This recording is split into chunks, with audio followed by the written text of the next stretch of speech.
তাদেরকে খুশির করে বাংলাদেশে আসতে হয়েছে এবং হিন্দুস্তানের মুসলমানদের খুশি করছে।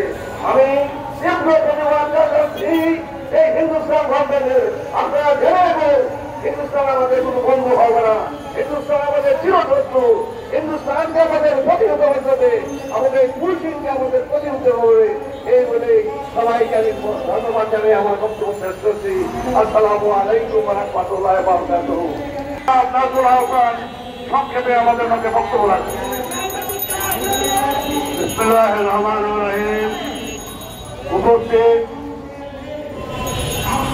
জনতা পার্টি বাংলাদেশের বিপ্লবী এক্সিকিউটিভ সভাপতি জনাব গোলাম শরণ মিলন, উপস্থিত জনতা পার্টির বিপ্লবী মহাসচিব সকল মাহমুদ, মুসলিম লীগের নেতৃবৃন্দ, উপস্থিত সাথী বন্ধুরা, আজকে এমন একটা বিষয়ে আমরা এখানে কথা বলতে এসেছি যেটা আজকে না, এটা ৭২ সাল থেকে জরুরি ছিল।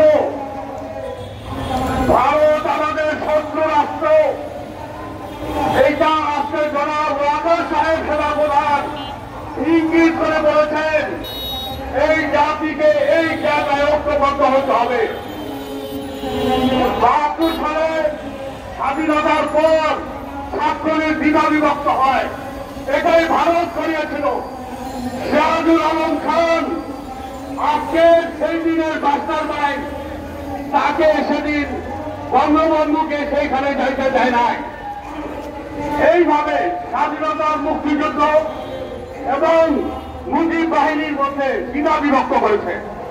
আজকে এই দেশটাকে আমি এত ইতিহাস বলব না, বিভিন্ন ভাবে জিয়াউর রহমানকে হত্যা করেছে শেখ হাসিনা আসার ১৩ দিনের মাথায়। এইরকম পর্যায়ক্রমে এরশাদকে ক্ষমতা এনেছে এবং এরশাদের মাধ্যমে শেখ হাসিনাকে ক্ষমতা এনেছে। ১৫টা বছরের দেশটাকে ধ্বংস করে দিয়েছে। আজকে তারা খুশির নামে আমাদের দেশ থেকে ৬২৬টা লোক ওই ক্যান্টনমেন্ট থেকে পালায় গেল এই ভারতীয় ষড়যন্ত্রের কারণে।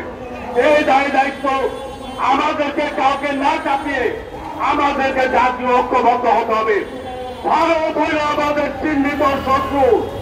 এই বঙ্গোপসাগর থেকে আরম্ভ করে আমাদের সীমানায় তারা কোন শান্তি প্রতিষ্ঠা করতে চায় না। ৭১ আমাদের সমস্ত ধন সম্পদ তারা লুট করে নিয়ে গেছে। এই দেশের কোন শিক্ষা প্রতিষ্ঠান, কোন আইন কানুন, বিচার ব্যবস্থা, সাংবাদিকতা আমরা দেখছি সিংহ সুভাষ সিংহ রায় থেকে আরম্ভ করে সমস্ত সাংবাদিকরা সংবাদ প্রতিষ্ঠানকে ৭১ থেকে ২৪ যতগুলো ইলেকট্রনিক মিডিয়া আছে তারা ধ্বংস করে দিয়েছে।